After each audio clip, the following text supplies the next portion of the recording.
All right, do have big news out of Washington tonight where the Attorney General, Merrick Garland, says the special counsel investigating Joe Biden's alleged mishandling of classified information, well, they have completed their work, and the White House is now reviewing the report to see if it wants to exert executive privilege over any part of that. And once that process is done, the report will be released to Congress and to we, the people, the public. We are hearing that could happen by the end of the week. Now, apparently, that is something that Team Biden is very afraid of. Axios reporting that Biden's aides believe the report will include embarrassing details and photos and be, quote, politically damaging.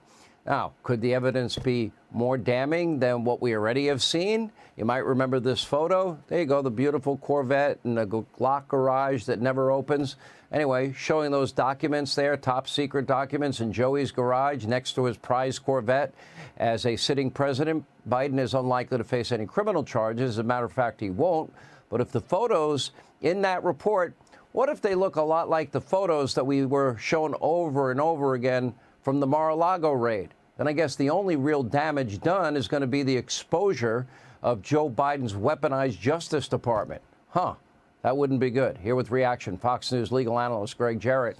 I think if they're so afraid of the photos, I think probably the main reason is the fact that it will expose a two-tier justice system, a weaponized and politicized DOJ of Joe Biden. They protected him. The photos look just like Mar-a-Lago. Well, what is that going to show people? Well, you know, I would say credit is deserving of the whistleblowers. I mean, they're the ones who told us that the DOJ has been running a protection racket for Joe Biden for years. Remember, investigators were banned from asking about Joe's involvement in his son's influence peddling schemes, despite evidence of complicity.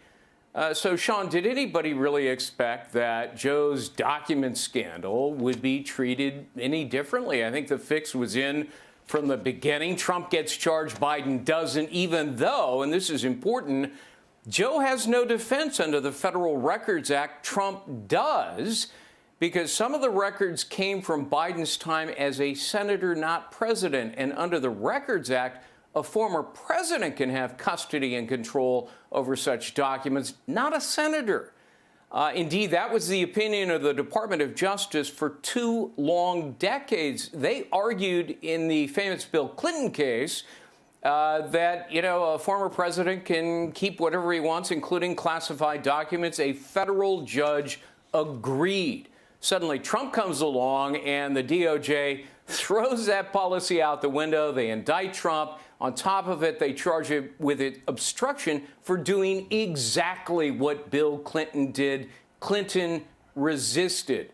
The proper legal remedy here was for Merrick Garland to file a civil action, not criminal, which is under the act, and it's the governing authority. That's how the Clinton case was handled. Let a judge decide who gets what.